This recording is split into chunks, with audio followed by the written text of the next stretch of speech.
नमस्कार दोस्तों, आइए सुनते हैं मुंशी प्रेमचंद की कहानी माँ। लेकिन उससे पहले अगर आपने अभी तक मेरे चैनल को सब्सक्राइब नहीं किया है तो प्लीज़ मेरे चैनल को सब्सक्राइब कर लें और वीडियो को लाइक और शेयर करना ना भूलें। तो आइए शुरू करते हैं आज की कहानी माँ। आज बंदी छूटकर घर आ रहा है। करुणा ने एक दिन पहले ही घर लीप पोत रखा था। इन 3 वर्षों में उसने कठिन तपस्या करके जो 10-5 रुपए जमा कर रखे थे वह सब पति के सत्कार और स्वागत की तैयारियों में खर्च कर दिए। पति के लिए धोतियों का नया जोड़ा लाई थी, नए कुर्ते बनवाए थे, बच्चे के लिए नए कोट और टोपी की आयोजना की थी। बार बार बच्चे को गले लगाती और प्रसन्न होती। अगर इस बच्चे ने सूर्य के भांति उदय होकर उसके अंधेरे जीवन को प्रदीप्त ना कर दिया होता तो कदाचित ठोकरों ने उसके जीवन का अंत कर दिया होता। पति के कारावास दंड के 3 ही महीने बाद इस बालक का जन्म हुआ। उसी का मुंह देख देख कर करुणा ने यह 3 साल काट दिए थे। वह सोचती, जब मैं बालक को उनके सामने ले जाऊंगी तो वह कितने प्रसन्न होंगे। उसे देखकर पहले तो चकित हो जाएंगे, फिर गोद में उठा लेंगे और कहेंगे, करुणा, तुमने यह रत्न देकर मुझे निहाल कर दिया। कैद के सारे कष्ट बालक की तोतली बातों में भूल जाएंगे। उनकी एक सरल, पवित्र, मोहक दृष्टि हृदय की सारी व्यथाओं को धो डालेगी। इस कल्पना का आनंद लेकर वह फूली न समाती थी। वह सोच रही थी, आदित्य के साथ बहुत से आदमी होंगे। जिस समय वह द्वार पर पहुंचेंगे, जय जयकार की ध्वनि से आकाश गूंज उठेगा। वह कितना स्वर्गीय दृश्य होगा। उन आदमियों के बैठने के लिए करुणा ने एक फटा सा टाट बिछा दिया था। कुछ पान बना दिए थे और बार बार आशामय नेत्रों से द्वार की ओर ताकती थी। पति की वह सुदृढ़, उदार, तेजपूर्ण मुद्रा बार बार आंखों में फिर जाती थी। उनकी वे बातें बार बार याद आती थीं जो चलते समय उनके मुख से निकलती थी। उनका वह धैर्य, वह आत्मबल जो पुलिस के प्रहारों के सामने भी अटल रहा था, वह मुस्कुराहट जो उस समय भी उनके अधरों पर खेल रही थी, वह आत्माभिमान जो उस समय भी उनके मुख से टपक रहा था, क्या करुणा के हृदय से कभी विस्मृत हो सकता था? उसका स्मरण आते ही करुणा के निस्तेज मुख पर आत्मगौरव की लालिमा छा गई। यही वह अवलंब था जिसने इन 3 वर्षों की घोर यातनाओं में भी उसके हृदय को आश्वासन दिया था। कितनी ही रातें फांकों से गुजरी, बहुधा घर में दीपक जलने की नौबत भी न आती थी, पर दीनता के आंसू कभी उसकी आंखों से न गिरे। आज उन सारी विपत्तियों का अंत हो जाएगा। पति के प्रगाढ़ आलिंगन में वह सब कुछ हंसकर झेल लेगी। वह अनंत निधि पाकर फिर उसे कोई अभिलाषा न रहेगी। गगनपथ का चीरगामी लपका हुआ विश्राम की ओर चला जाता था, जहाँ संध्या ने सुनहरा फर्श सजाया था और उज्ज्वल पुष्पों की सेज बिछा रखी थी। उसी समय करुणा को एक आदमी लाठी टेकता आता दिखाई दिया, मानो किसी जीर्ण मनुष्य की वेदना ध्वनि हो। पग पग पर रुककर खांसने लगता था। उसका सिर झुका हुआ था। करुणा उसका चेहरा ना देख सकती थी, लेकिन चाल ढाल से कोई बूढ़ा आदमी मालूम होता था। पर एक क्षण में जब वह समीप आ गया तो करुणा पहचान गई, वह उसका प्यारा पति ही था। किंतु शोक, उसकी सूरत कितनी बदल गई थी। वह जवानी, वह तेज, वह चपलता, वह सुगठन सब प्रस्थान कर चुका था। केवल हड्डियों का एक ढांचा रह गया था। न कोई संगी, न साथी, न यार, न दोस्त। करुणा उसे पहचानते ही बाहर निकल आई, पर आलिंगन की कामना हृदय में दब कर रह गई। सारे मंसूबे धूल में मिल गए। सारा मनोल्लास आंसुओं के प्रवाह में बह गया, विलीन हो गया। आदित्य ने घर में कदम रखते ही मुस्कुराकर करुणा को देखा, पर उस मुस्कान में वेदना का एक संसार भरा हुआ था। करुणा ऐसी शिथिल हो गई मानो हृदय का स्पंदन रुक गया हो। वह फटी हुई आंखों से स्वामी की ओर टकटकी बांधे खड़ी थी, मानो उसे अपनी आंखों पर अब भी विश्वास ना आता हो। स्वागत या दुख का एक शब्द भी उसके मुंह से ना निकला। बालक भी गोद में बैठा हुआ सहमी आंखों से इस कंकाल को देख रहा था और माता की गोद में चिपटा जाता था। आखिर उसने कातर स्वर में कहा, यह तुम्हारी क्या दशा है? बिल्कुल पहचाने नहीं जाते। आदित्य ने उसकी चिंता को शांत करने के लिए मुस्कुराने की चेष्टा करके कहा, कुछ नहीं, जरा दुबला हो गया हूँ। तुम्हारे हाथों का भोजन पाकर फिर स्वस्थ हो जाऊंगा। करुणा, छी, सूख कर कांटा हो गए। क्या वहाँ भरपेट भोजन नहीं मिलता? तुम कहते थे राजनीतिक आदमियों के साथ बड़ा अच्छा व्यवहार किया जाता है, और वह तुम्हारे साथ ही क्या हो गए जो तुम्हें 8 पहर घेरे रहते थे और तुम्हारे पसीने की जगह खून बहाने को तैयार रहते थे। आदित्य की त्योरियों पर बल पड़ गए। बोले, यह बड़ा ही कटु अनुभव है करुणा। मुझे मालूम न था कि मेरे कैद होते ही लोग मेरी ओर से यूं आंखें फेर लेंगे, कोई बात भी न पूछेगा। राष्ट्र के नाम पर मिटने वालों का यही पुरस्कार है। यह मुझे ना मालूम था। जनता अपने सेवकों को बहुत जल्द भूल जाती है, यह तो मैं जानता था, लेकिन अपने सहयोगी और सहायक इतने बेवफा होते हैं, इसका मुझे यह पहला ही अनुभव हुआ। लेकिन मुझे किसी से शिकायत नहीं। सेवा स्वयं अपना पुरस्कार है। मेरी भूल थी कि मैं इसके लिए यश और नाम चाहता था। करुणा, तो क्या वहाँ भोजन भी ना मिलता था? आदित्य, यह न पूछो करुणा, बड़ी करुण कथा है। बस यही गनीमत समझो कि जीता लौट आया। तुम्हारे दर्शन बदे थे, नहीं कष्ट तो ऐसे ऐसे उठाए कि अब तक मुझे प्रस्थान कर जाना चाहिए था। मैं ज़रा लेटूंगा, खड़ा नहीं रहा जाता। दिन भर में इतनी दूर आया हूँ। करुणा, चलकर कुछ खा लो तो आराम से लेटो। बालक को गोद में उठाकर, बाबूजी हैं बेटा, तुम्हारे बाबूजी, इनकी गोद में जाओ, तुम्हें प्यार करेंगे। आदित्य ने आंसू भरी आंखों से बालक को देखा और उनका एक एक रोम उनका तिरस्कार करने लगा। अपनी जीर्ण दशा पर उन्हें कभी इतना दुख ना हुआ था। ईश्वर की असीम दया से यदि उनकी दशा संभल जाती तो वह फिर कभी राष्ट्रीय आंदोलन के समीप न जाते। इस फूल से बच्चे को यूं संसार में लाकर दरिद्रता की आग में झोंकने का उन्हें क्या अधिकार था?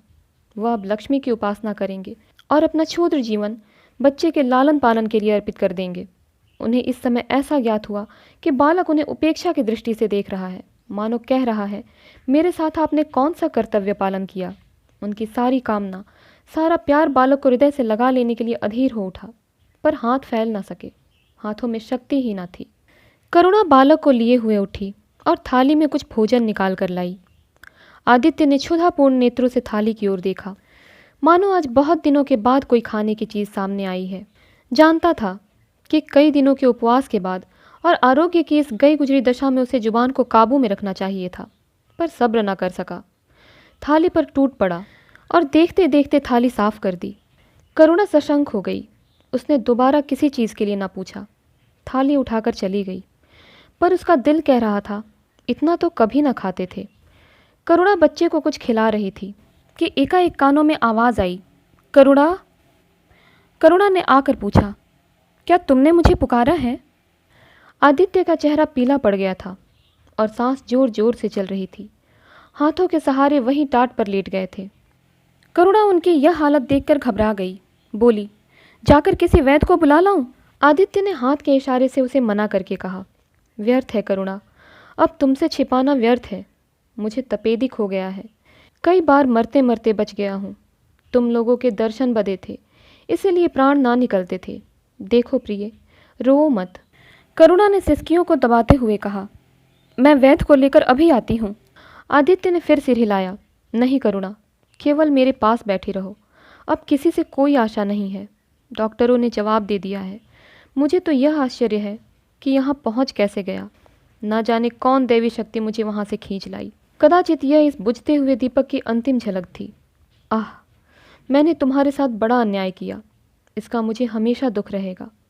मैं तुम्हें कोई आराम ना दे सका, तुम्हारे लिए कुछ न कर सका, केवल सुहाग का दाग लगाकर और एक बालक के पालन का भार छोड़कर चला जा रहा हूँ। आह। करुणा ने हृदय को दृढ़ करके कहा, तुम्हें कहीं दर्द तो नहीं है? आग बना लाऊं? कुछ बताते क्यों नहीं? आदित्य ने करवट बदल कर कहा, कुछ करने की ज़रूरत नहीं प्रिय, कहीं दर्द नहीं, बस ऐसा मालूम हो रहा है कि दिल बैठा जाता है, जैसे पानी में डूबा जाता हूँ। जीवन की लीला समाप्त हो रही है। दीपक को बुझते हुए देख रहा हूँ, कह नहीं सकता कब आवाज़ बंद हो जाए। जो कुछ कहना है वह कह डालना चाहता हूँ, क्यों वह लालसा ले जाऊँ? मेरे एक प्रश्न का जवाब दोगी? पूछूं?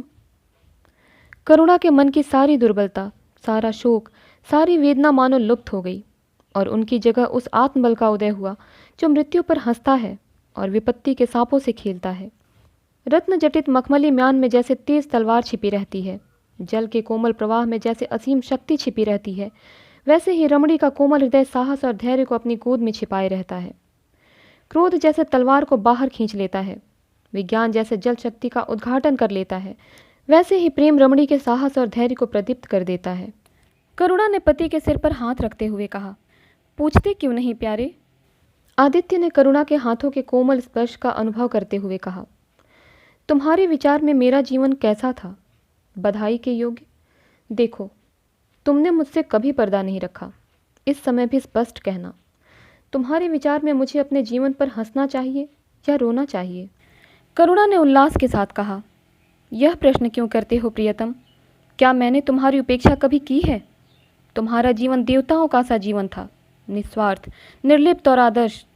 विघ्न बाधाओं से तंग आकर मैंने तुम्हें कितनी ही बार संसार की ओर खींचने की चेष्टा की है, पर उस समय भी मैं मन में जानती थी कि मैं तुम्हें ऊंचे आसन से गिरा रही हूँ। अगर तुम माया मोह में फंसे होते तो कदाचित मेरे मन को अधिक संतोष होता, लेकिन मेरी आत्मा को वह गर्व और उल्लास ना होता जो इस समय हो रहा है। मैं अगर किसी को बड़े से बड़ा आशीर्वाद दे सकती हूँ तो वह यही होगा कि उसका जीवन तुम्हारे जैसा हो। यह कहते कहते करुणा का आभाहीन मुखमंडल ज्योतिर्मय हो गया, मानो उसकी आत्मा दिव्य हो गई हो। आदित्य ने सगर्व नेत्रों से करुणा को देखकर कहा, बस अब मुझे संतोष हो गया करुणा। इस बच्चे की ओर से मुझे कोई शंका नहीं है। मैं उसे इससे अधिक कुशल हाथों में नहीं छोड़ सकता। मुझे विश्वास है कि जीवन भर यह ऊंचा और पवित्र आदर्श सदैव तुम्हारे सामने रहेगा। अब मैं मरने को तैयार हूँ। 7 वर्ष बीत गए। बालक प्रकाश अब 10 साल का रूपवान, बलिष्ठ, प्रसन्न मुख कुमार था। बल का तेज, साहसी और मनस्वी, भय तो उसे छू भी नहीं गया था। करुणा का संतप्त हृदय उसे देखकर शीतल हो जाता। संसार करुणा को अभागिनी और दीन समझे, वह कभी भाग्य का रोना नहीं रोती। उसने उन आभूषणों को बेच डाला जो पति के जीवन में उसे प्राणों से प्रिय थे, और उस धन से कुछ गाय और भैंसें मोल ले ली। वह कृषक की बेटी थी और गौ पालन उसके लिए कोई नया व्यवसाय न था। इसी को उसने अपनी जीविका का साधन बनाया। विशुद्ध दूध कहाँ मयस्सर होता है, सब दूध हाथों हाथ बिक जाता।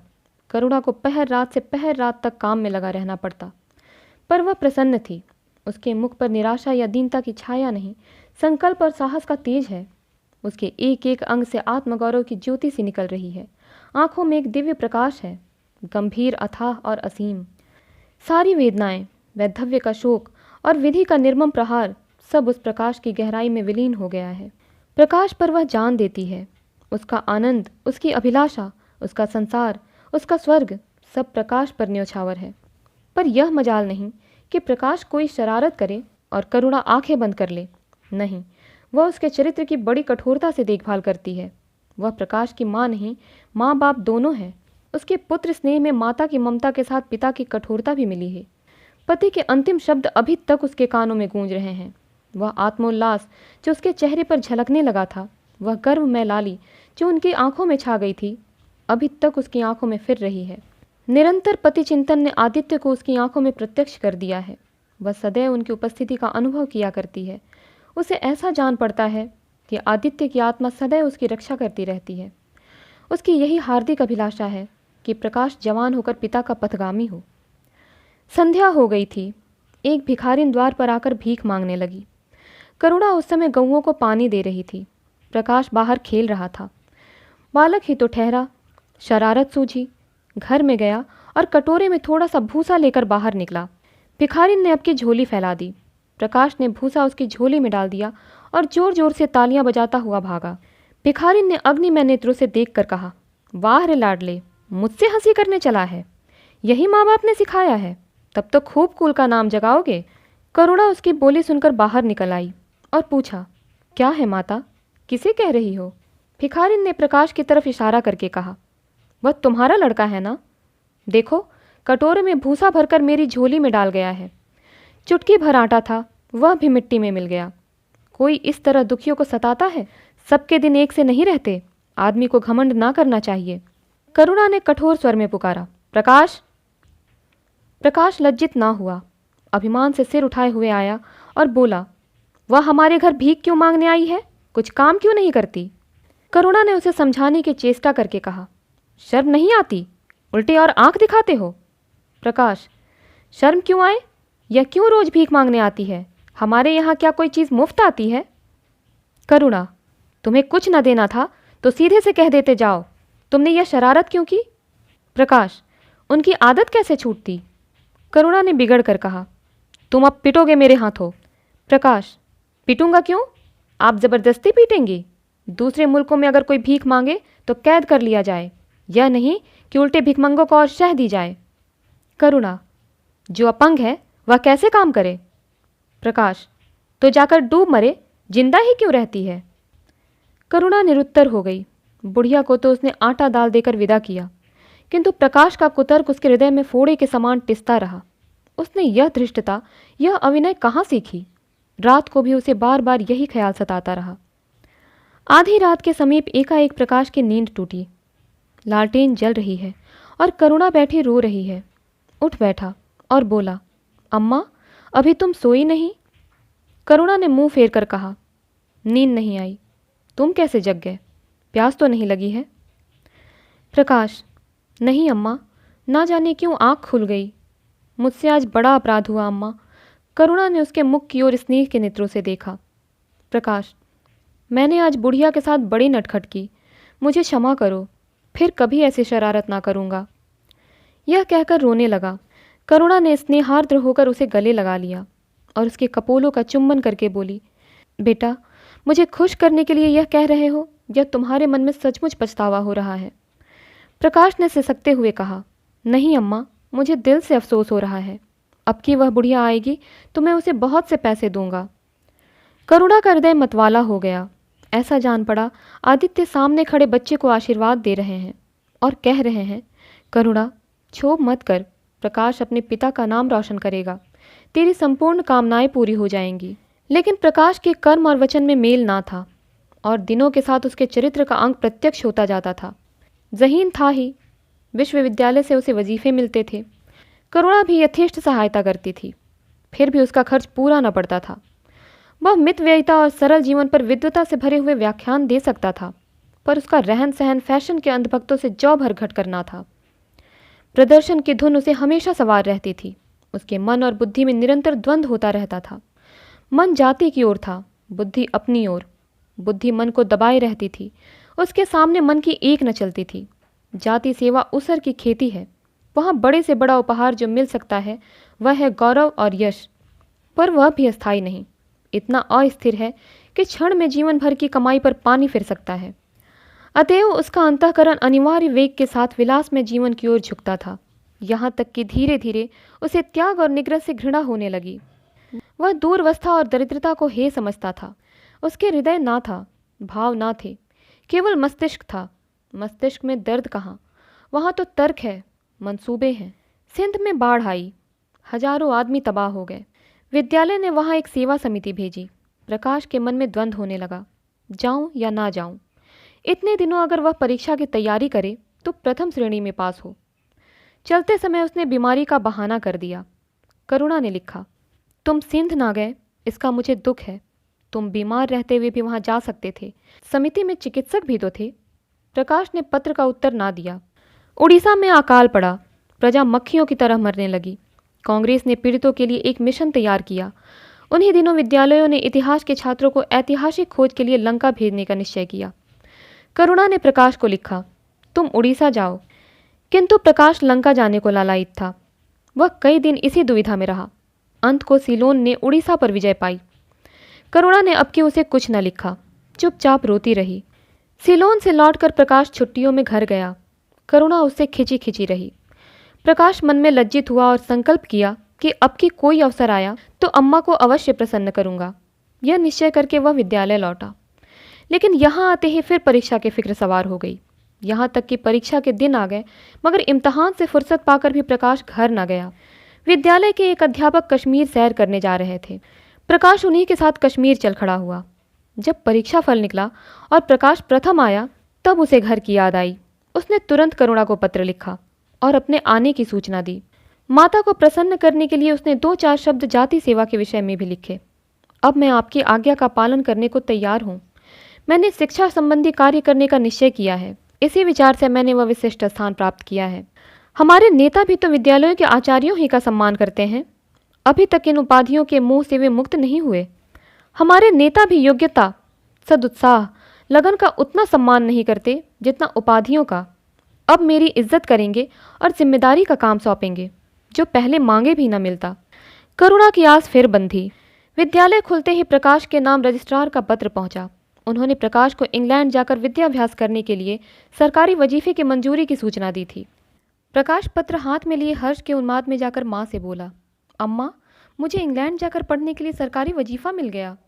करुणा ने उदासीन भाव से पूछा, तो तुम्हारा क्या इरादा है? प्रकाश, मेरा इरादा? ऐसा अवसर पाकर भला कौन छोड़ता है? करुणा, तुम तो स्वयं सेवकों में भर्ती होने जा रहे थे। प्रकाश, तो आप समझती हैं स्वयं सेवक बन जाना ही जाति सेवा है? मैं इंग्लैंड से आकर भी तो सेवा का कार्य कर सकता हूँ। और अम्मा, सच पूछो तो एक मजिस्ट्रेट अपने देश का जितना उपकार कर सकता है उतना 1000 स्वयं सेवक मिलकर भी नहीं कर सकते। मैं तो सिविल सर्विस की परीक्षा में बैठूंगा और मुझे विश्वास है कि सफल हो जाऊंगा। करुणा ने चकित होकर पूछा, तो क्या तुम मजिस्ट्रेट हो जाओगे? प्रकाश, सेवा भाव रखने वाला एक मजिस्ट्रेट कांग्रेस के 1000 सभापतियों से ज़्यादा उपकार कर सकता है।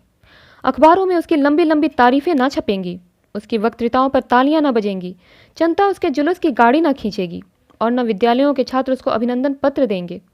पर सच्ची सेवा मजिस्ट्रेट ही कर सकता है।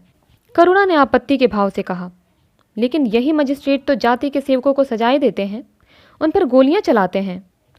प्रकाश, अगर मजिस्ट्रेट के हृदय में परोपकार का भाव है तो वह नरमी से वही काम करता है जो दूसरे गोलियां चलाकर भी नहीं कर सकते। करुणा, मैं यह नहीं मानूंगी। सरकार अपने नौकरों को इतनी स्वाधीनता नहीं देती, वह एक नीति बना देती है और हर एक सरकारी नौकर को उसका पालन करना पड़ता है। सरकार की पहली नीति यह है कि वह दिन दिन अधिक संगठित और दृढ़ हो। इसके लिए स्वाधीनता के भावों का दमन करना जरूरी है। अगर कोई मजिस्ट्रेट इस नीति के विरुद्ध काम करता है तो वह मजिस्ट्रेट ना रहेगा।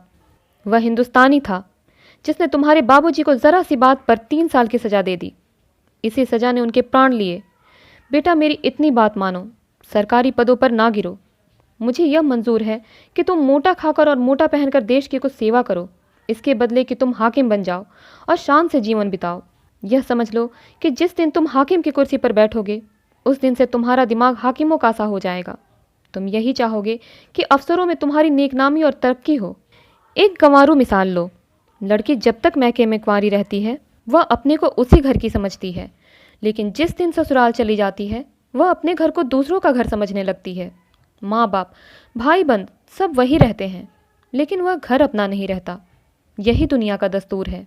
प्रकाश ने खींच कर कहा, तो क्या आप यही चाहती हैं कि मैं जिंदगी भर चारों तरफ ठोकरें खाता फिरूं? करुणा कठोर नेत्रों से देखकर बोली, अगर ठोकर खाकर आत्मा स्वाधीन रह सकती है तो मैं कहूँगी ठोकर खाना अच्छा है। प्रकाश ने निश्चयात्मक भाव से पूछा, तो आपकी यही इच्छा है? करुणा ने उसी स्वर में उत्तर दिया, हाँ, मेरी यही इच्छा है। प्रकाश ने कुछ जवाब न दिया, उठकर बाहर चला गया और तुरंत रजिस्ट्रार को इनकारी पत्र लिख भेजा। मगर उसी क्षण से मानो उसके सिर पर विपत्ति ने आसन जमा लिया। विरक्त और विमन अपने कमरे में पड़ा रहता, न कहीं घूमने जाता, न किसी से मिलता, मुंह लटकाए भीतर आता और फिर बाहर चला जाता। यहाँ तक कि महीना गुजर गया, न चेहरे पर वह लाली रही, न वह ओझ। आंखें अनाथों के मुख की भांति याचना से भरी हुई, ओंठ हंसना भूल गए। मानो उस इनकारी पत्र के साथ उसकी सारी सजीवता और चपलता, सारी सरलता विदा हो गई। करुणा उसके मनोभाव समझती थी और उसके शोक को भुलाने की चेष्टा करती थी, पर रूठे देवता प्रसन्न ना होते थे। आखिर एक दिन उसने प्रकाश से कहा, बेटा, अगर तुमने विलायत जाने की ठान ही ली है तो चले जाओ, मना ना करूँगी। मुझे खेद है कि मैंने तुम्हें रोका। अगर मैं जानती कि तुम्हें इतना आघात पहुँचेगा तो कभी न रोकती। मैंने तो केवल इस विचार से रोका था कि तुम्हें जाति सेवा में मग्न देखकर तुम्हारे बाबूजी की आत्मा प्रसन्न होगी। उन्होंने चलते समय यही वसीयत की थी। प्रकाश ने रुखाई से जवाब दिया, अब क्या जाऊंगा? इनकारी खत लिख चुका। मेरे लिए कोई अब तक बैठा थोड़े ही होगा। कोई दूसरा लड़का चुन लिया गया होगा और फिर करना ही क्या है? जब आपकी मर्जी है कि गांव गांव की खाक छानता फिरूं तो वही सही। करुणा का गर्व चूर चूर हो गया।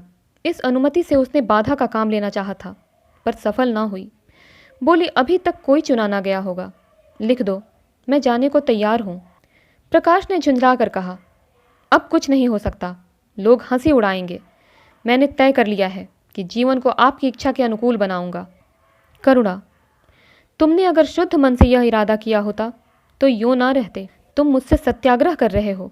अगर मन को दबाकर मुझे अपनी राह का कांटा समझकर तुमने मेरी इच्छा पूरी की तो क्या? मैं तो जब जानती कि तुम्हारे मन में आप ही आप सेवा का भाव उत्पन्न होता। तुम आज ही रजिस्ट्रार साहब को पत्र लिख दो। प्रकाश, अब मैं नहीं लिख सकता। तो इसी शोक में तने बैठे रहोगे? लाचारी है। करुणा ने और कुछ न कहा। जरा देर में प्रकाश ने देखा कि वह कहीं जा रही है, मगर वह कुछ बोला नहीं। करुणा के लिए बाहर आना जाना कोई असाधारण बात ना थी, लेकिन जब संध्या हो गई और करुणा ना आई तो प्रकाश को चिंता होने लगी। अम्मा कहाँ गई, यह प्रश्न बार बार उसके मन में उठने लगा।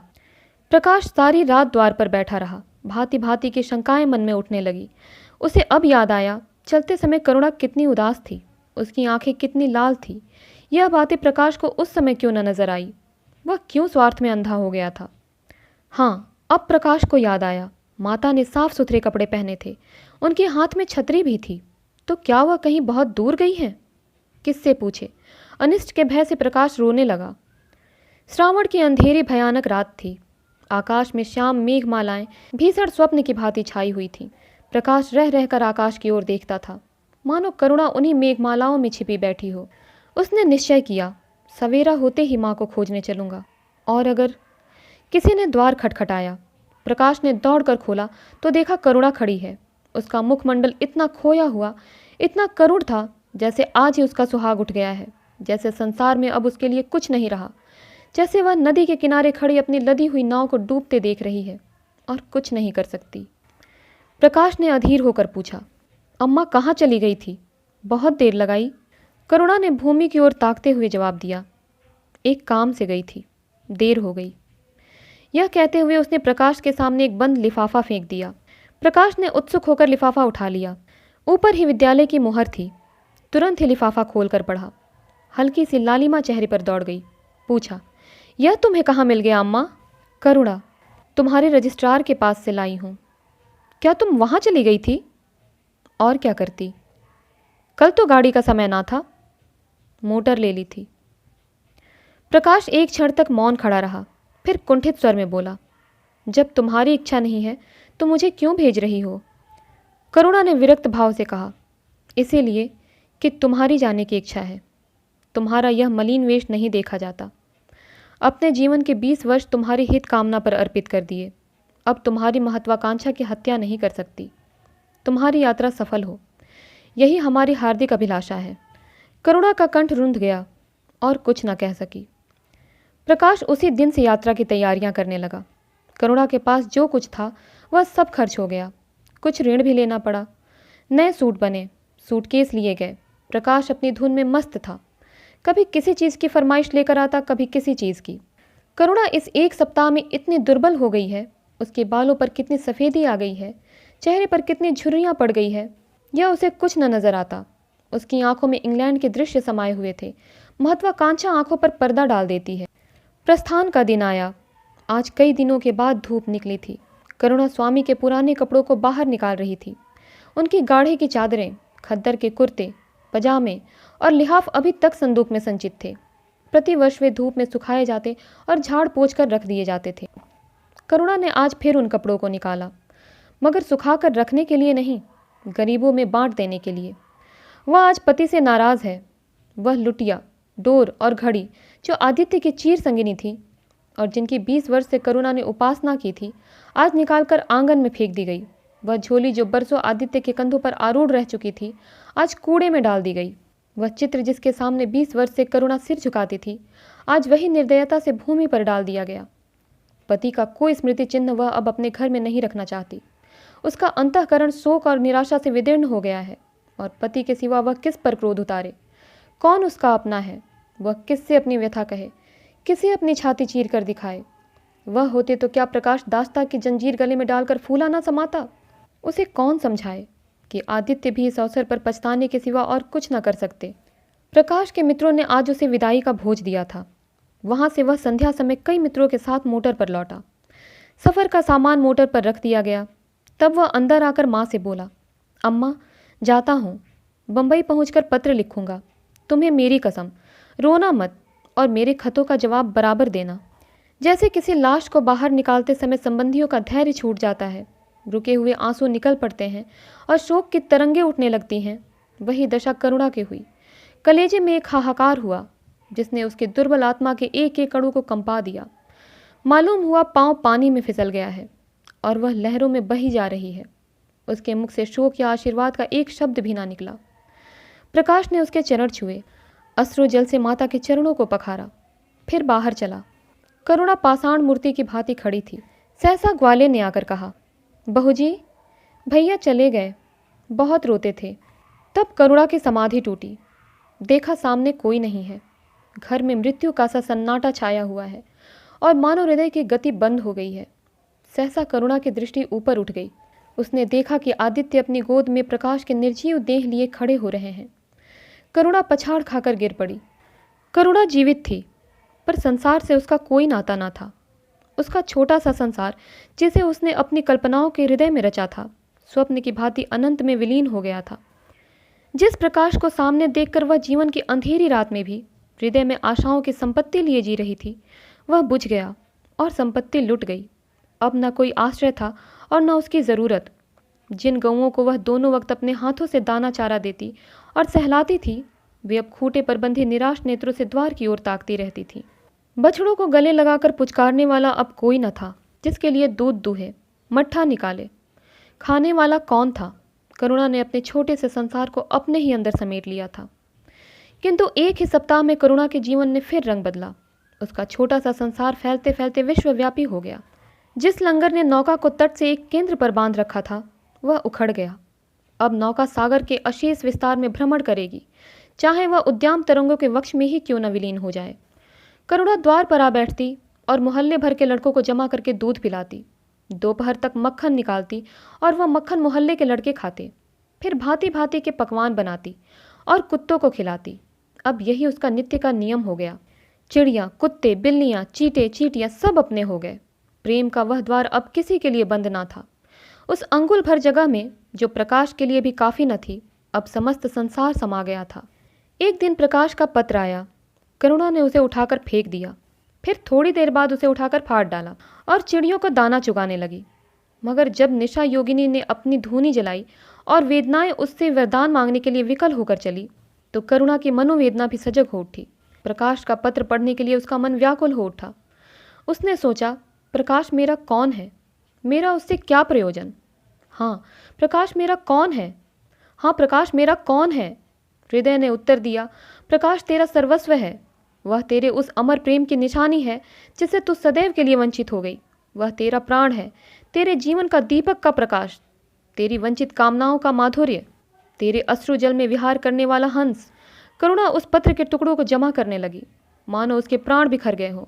एक एक टुकड़ा उसे अपने खोए हुए प्रेम का एक पदचिन्ह सा मालूम होता था।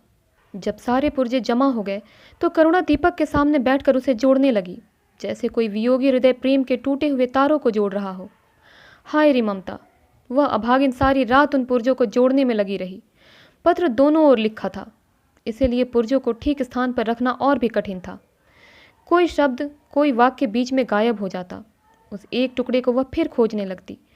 सारी रात बीत गई, पर पत्र अभी तक अपूर्ण था। दिन चढ़ाया। मोहल्ले के लौंडे मक्खन और दूध की चाह में एकत्र हो गए। कुत्तों और बिल्लियों का आगमन हुआ। चिड़िया आकर आंगन में फुदकने लगी। कोई ओखली पर बैठी, कोई तुलसी के चौतरे पर करुणा को सिर उठाने तक की फुर्सत नहीं। दोपहर हुआ, करुणा ने सिर न उठाया। न भूख थी न प्यास। फिर संध्या हो गई, पर वह पत्र अभी तक अधूरा था। पत्र का आशय समझ में आ रहा था। प्रकाश का जहाज कहीं से कहीं जा रहा है। उसके हृदय में कुछ उठा हुआ है। क्या उठा हुआ है, यह करुणा ना सोच सकी। करुणा पुत्र की लेखनी से निकले हुए एक एक शब्द को पढ़ना और उसे हृदय पर अंकित कर लेना चाहती थी। इस भांति 3 दिन गुजर गए। संध्या हो गई थी। 3 दिन की जागी आंखें जरा झपक गई। करुणा ने देखा, एक लंबा चौड़ा कमरा है। उसमें मेजें और कुर्सियां लगी हुई हैं। बीच में ऊंचे मंच पर कोई आदमी बैठा हुआ है। करुणा ने ध्यान से देखा, प्रकाश था। एक क्षण में एक कैदी उसके सामने लाया गया। उसके हाथ पांव में जंजीर थी, कमर झुकी हुई। यह आदित्य थे। करुणा की आंखें खुल गई, आंसू बहने लगे।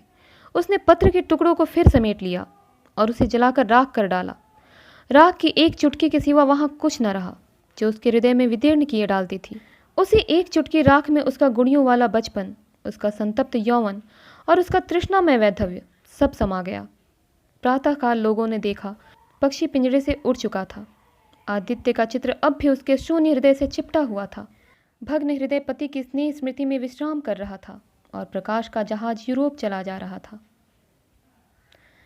तो दोस्तों, उम्मीद करती हूँ कहानी आपको पसंद आई होगी। इसी प्रकार की और कहानियों के लिए हमारे साथ जुड़े रहें। मिलती हूँ अगली कहानी के साथ, तब तक के लिए धन्यवाद।